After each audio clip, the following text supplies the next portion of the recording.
Hello friends, I'm Matthew Merkovich, Supreme Galactic Generalissimo of the Matchmoving Company, and a terrible live streamer.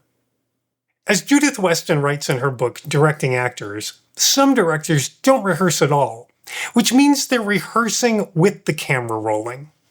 And that's exactly what I was doing with my first live streams.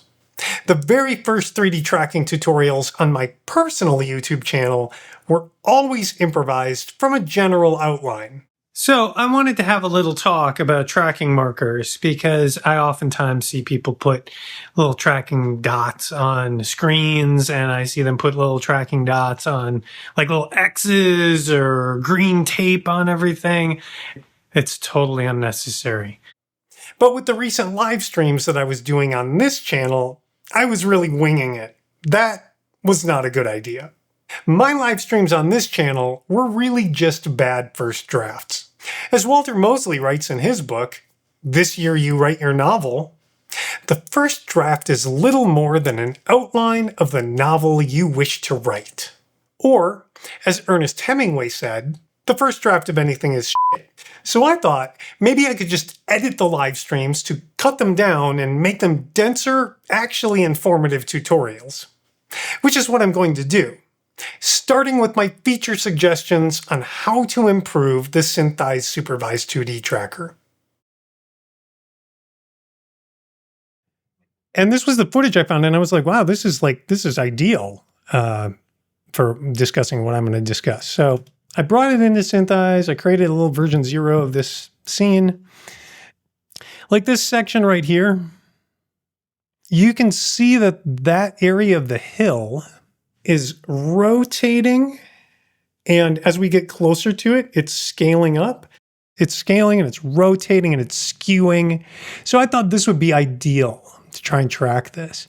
Now, the way that SynthEyes handles this sort of thing now is with the 2D tracker, we'll just go to trackers and I'll lay down a tracker. So how would we do that in SynthEyes if we wanted to have a tracker that could track the rotation and scale and the skewing? So I'm going to bring the hierarchy view over so you can see what I'm doing. I'm going to hide that tracker and let's close that.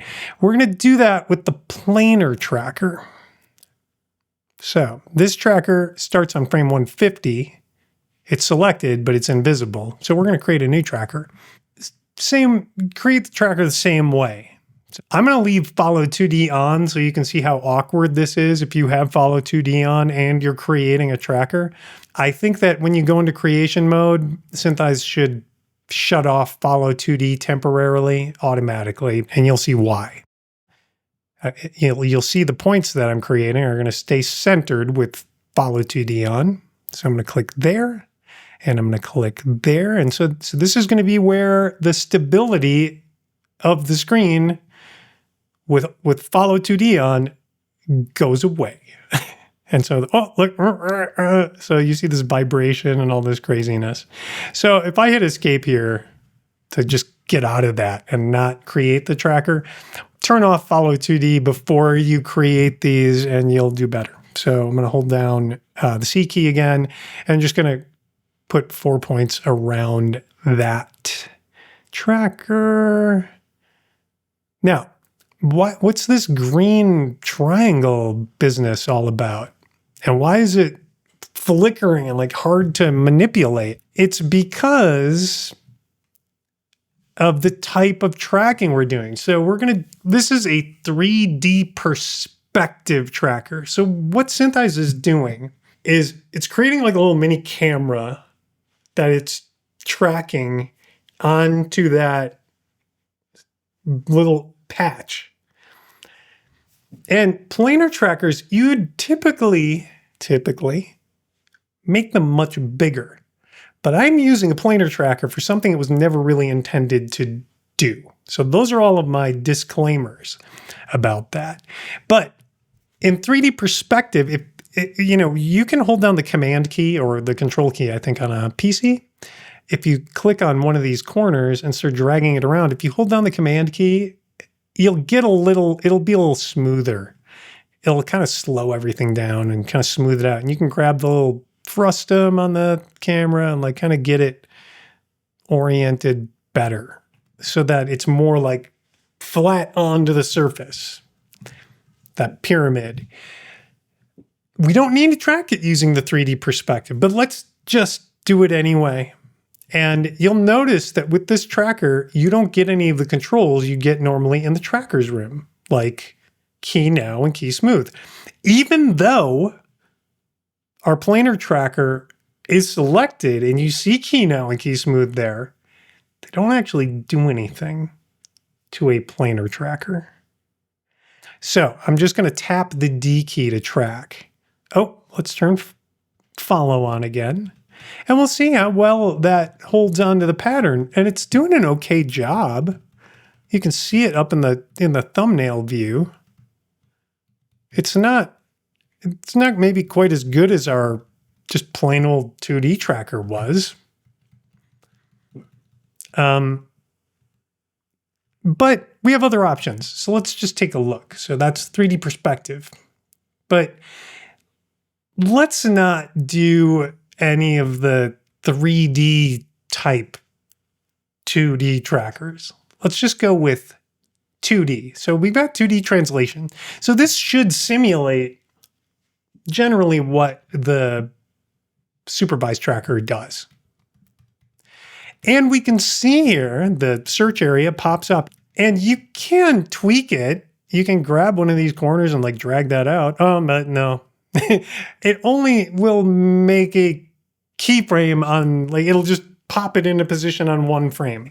I just wanted to like show you that it's tracking, right? Okay. And it's not doing as good a job as the just plain old 2D tracker did. So I'm just going to make a new tracker. So let's just hold on the C key again and we'll just go click, click. Oh, I forgot to turn off the, just click. I forgot to turn off follow 2D when I made that. So let's kind of get this into a better position.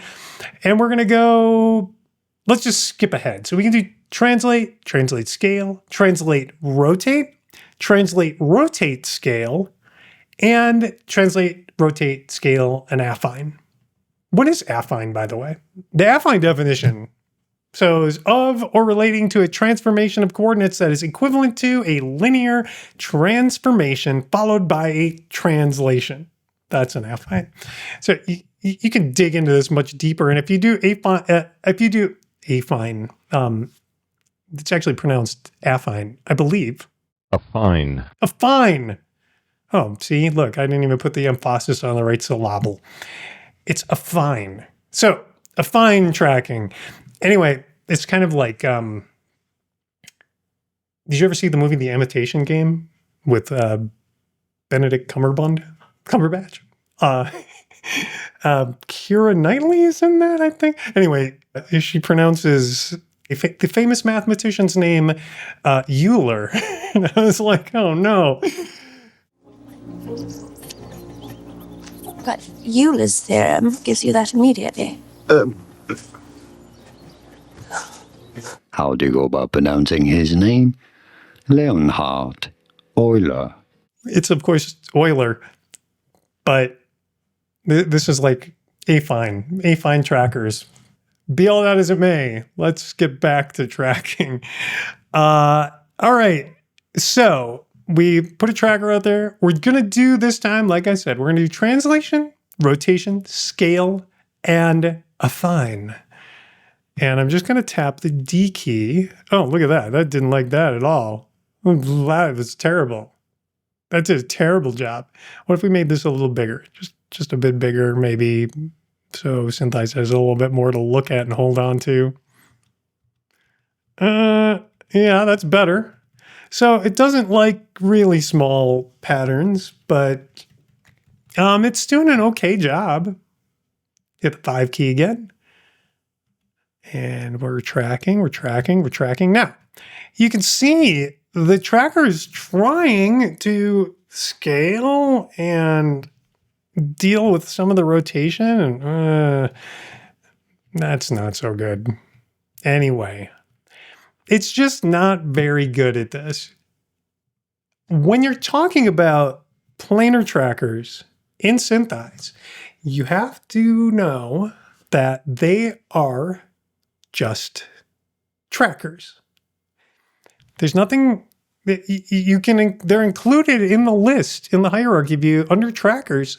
Tracker 3, just named Tracker 3, just like Tracker 1. Let's turn that back on.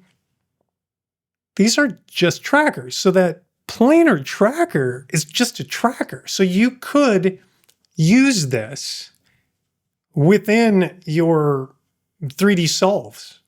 It just takes that tracker into consideration. And this little point in the middle, that little, you can actually, here's some things. What I'm basically going to get at, the conclusion of all this is going to be like, make the stuff that's in the planar tracker available to the trackers and just make it all work better, like be better at tracking.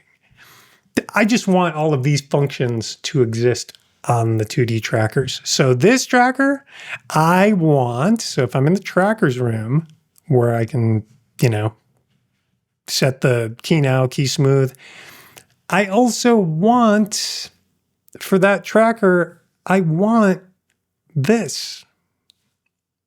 I just want this stuff. I'm going to give you a demonstration. After doing the live stream, realized I should probably have done a little bit more homework in preparing for using Blender. Anyway, so I'm going to redo that whole section and just make it more simple. And I'm going to go into this little guy here and go to VFX and go to motion tracking. It's a little buried, but that's okay. I don't need this perspective window, so I'm going to get rid of that. It's the only thing I'm going to really change there.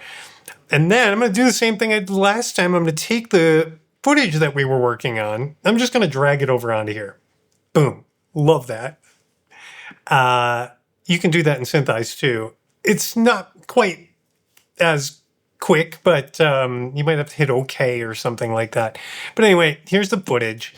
And then if I just tap spacebar, it's just going to play. The M1 Mac is pretty cool. MP4 files in H.264 are decoded in hardware. There's really no need to even prefetch the frames. So that's nice. I wish SynthEyes would cache frames faster, or at least read them off the disk faster, but it can't. So fine. I'm playing through this just to look, and we were tracking in here, so let's keep it in that same general vein. I'm gonna back that up. We'll go to like this frame here. Look over a little bit. I'm gonna just what are we gonna track? What are we gonna track? Any old feature in there is as good as anything else, but if I hold down the command key and click, that just makes a tracker, just like the C key in SynthEyes. So C for create, hold on C, click, but command does the same thing on a Mac. And there you go. So I'm going to just grab the tracker and move it around a little bit. Alt S gives me the search area, and I can make that bigger. It's not really keyframeable like it is in SynthEyes, where it will grow and shrink, but it is keyframeable. Like you can go to a frame, size it up, and then it will just snap into the new size. All right, let's make that a little smaller, and we can look at the track features here, and this will show us, we can track forward a frame, and we can just keep tapping that and it'll track forward a frame. The other thing that we should know is if you want in Blender to keep it locked to the center of the frame, you can hit the L key. You'll see it says locked up there. And you'll also see this little lock, this little padlock lock. You can unlock it and you can lock it. And if you do that, when you track forward, I just tap the clear from that frame forward. So we're retracking. So track, track, track. And now it's staying locked. But here's the nice thing, and SynthEyes can't do this. So if I move my frame over here, but I still have that locked, let's start tracking forward a frame again. There we go. So great. We're just tracking until it kind of gives up the ghost and it can't hold on to the feature anymore. But I just wanted to point out I can move my frame over here. And if I go backward or forward, it stabilizes around wherever I put it. So if I put it in the middle of the frame, it'll keep it centered there. It's just kind of nice.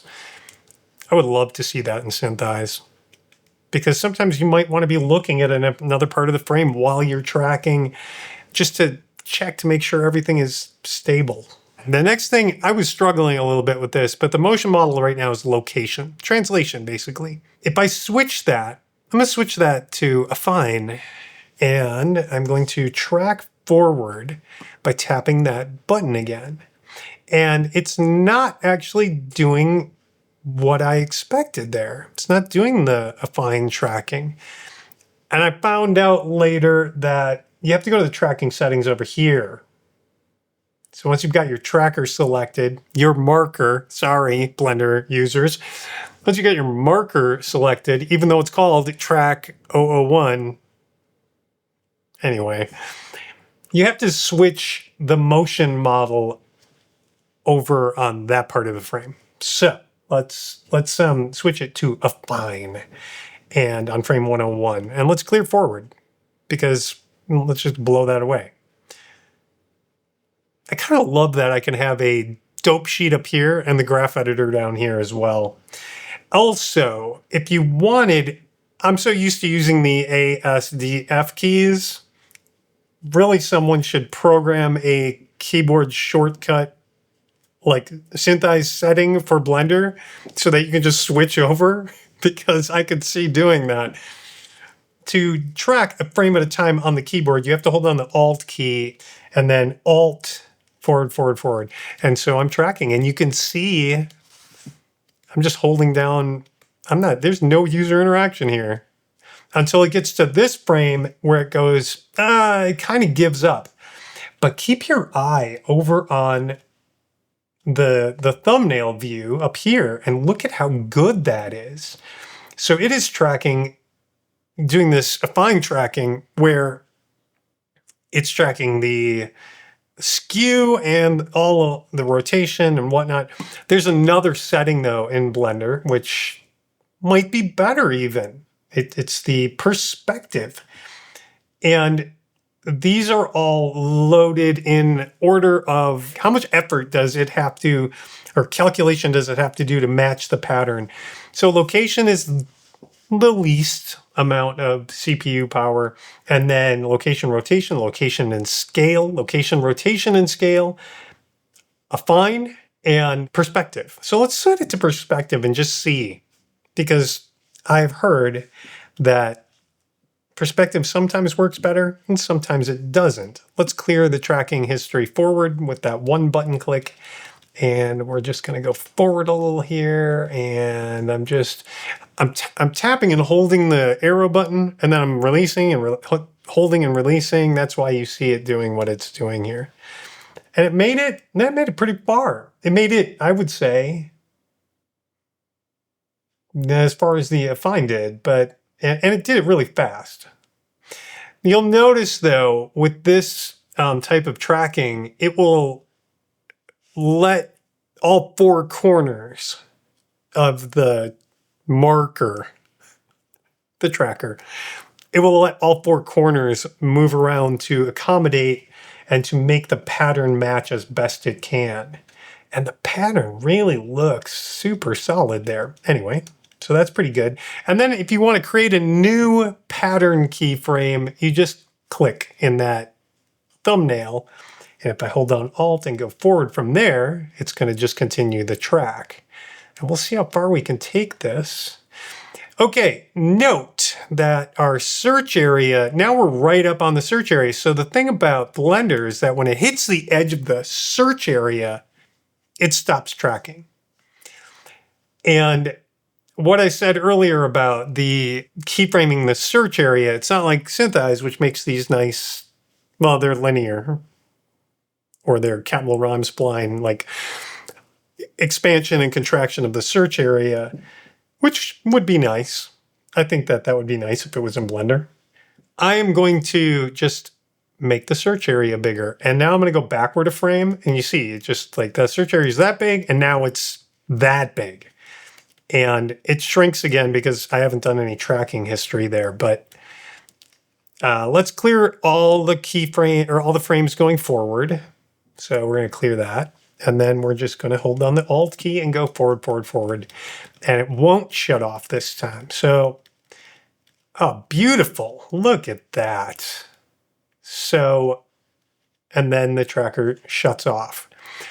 I wish that like in Blender, I wish the tracker would go hidden and not just turn off, but you wouldn't be able to see it anymore. I can imagine having like hundreds and hundreds of trackers piled up on the edges of the frame from all the trackers that just hit the end of the frame and shut off automatically. But that there are some really great things in here, and why I, in SynthEyes, really would love to see, I'd love to see some kind of affine tracking that worked this well. Here, let's track backward from this frame. The other thing I pointed out in SynthEyes is that with small patterns like that, the planar tracker doesn't do very well. But let's look at how good the track does going backward here. I'll just track backward from that frame. And even with that tiny little pattern, if you keep your eye glued on that, boy, it's really good. That's all I'm going to say. I mean, I love SynthEyes. I love it. It's so good.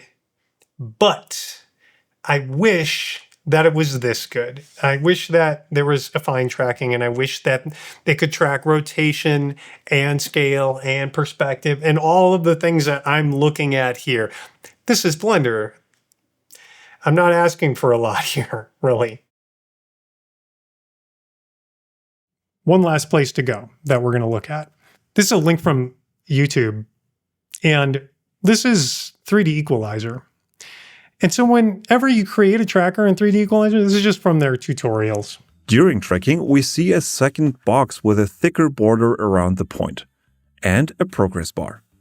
The thicker box appears to be a little deformed, while the progress bar is barely filled with a green colored bar. Whenever you create a tracker in 3D Equalizer, they also default to this type of behavior of tracking the translation, rotation, scale. I just want that in SynthEyes. So that's pretty much it. That's my whole pitch. So all of this is just about making less drudgery work. I love tracking. There's nothing, when it comes to tracking, there are some things that you can just kind of, go into the zone, turn on some music and go for it. But there are just some things that could go faster so we could get more shots done. We're working on more too, but I'll roll those bits out as we move forward. For now, just keep your eyes peeled for those new live stream edits as they come. I'll be doing more live streams, so keep your eyes peeled for those too. I've made some shifts in how I'll be doing the live streams to make them more information dense and to make them easier to edit. And there's more. So stay tuned for more VFX related programming. Until then, have fun match moving.